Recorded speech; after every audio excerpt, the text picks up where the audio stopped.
Welcome to the Banker Lamp. Please enjoy the video. You'll start by preparing essentials so the phone serves you, not the other way around. Update iOS and enable auto updates. This prevents interruptions later.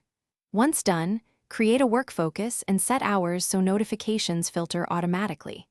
Make sure to organize your home screen now, group like apps into folders, place top tools in the dock, and rely on the app library for less used apps. These steps reduce friction and let you begin productive workflows immediately.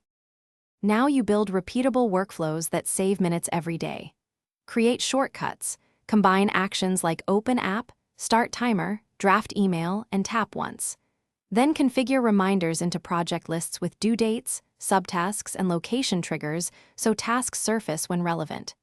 Connect shortcuts to widgets on your home screen and to Siri so voice can trigger them. Make sure to tie app notifications to your focus modes so only necessary alerts break in during work periods.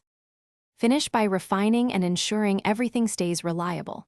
Sync notes, reminders, shortcuts, and files via iCloud so your setup follows you across devices. Test one end-to-end task. Add 2-3 widgets for calendar, tasks, and timer for quick glances but avoid overcrowding. Make routine adjustments weekly. Prune unused shortcuts and update focus schedules. If something breaks, check app permissions and iCloud sync status first. Often toggling sync or reauthorizing an app resolves the issue quickly. Thanks for watching. If this was helpful, leave a like and consider subscribing. See you next time.